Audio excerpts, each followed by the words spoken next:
Dobrodošel v dnevnem podkastu, kjer raziskuješ najpomembnejša vprašanja življenja skozi misli in nauk starih stoikov, kot so Seneca, Epiktet in drugi. Vsak dan ti prinaša novo lekcijo o življenju, prilagojeno za človeka v modernem času. Današnja stoična misel je od Marka Aurelij, meditacije. Stalno me preseneča, kako zlahka ljubimo sebe nad vsemi drugimi, pa vendar dajemo več na mnenja drugih kot na lastno oceno sebe. Koliko verodostojnosti dajemo mnenjem naših vrstnikov in kako malo našim lastnim? Konec citata. Sledi kratka razširitev te misli za modernega človeka. Mark Aurelij se v tem citatu osredotoča na paradoks, ki ga pogosto opazimo v človeškem vedenju, kljub temu, da si veliko pomenimo, pogosto dajemo večjo težo mnenjem drugih kot lastnim.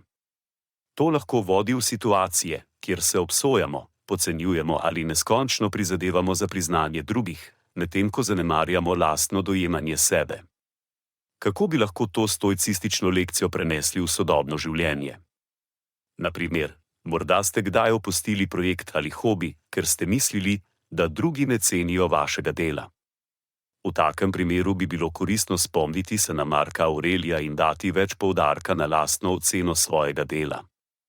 Podobno, če se kdaj počutite nesigurne zaradi mnenja nekoga drugega o vas, se spomnite, da je vaša lastna ocena sebe bolj pomembna.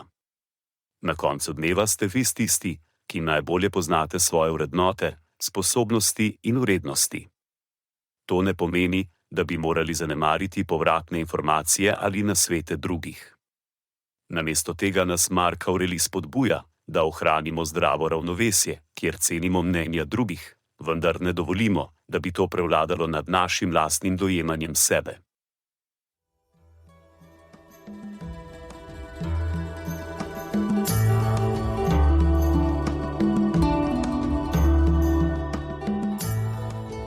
Kot pravi Seneca, nič ne osrečuje toliko kot ljubeča in zvesta prijateljstva. Zato podeli to epizodo z nekom, ki ti je blizu in ne pozabi slediti podkastu, da boš lahko obveščen, ko bodo objavljene nove epizode starih modrosti stoikov. Želim ti polno preizkušenj in poguma v tem dnevu.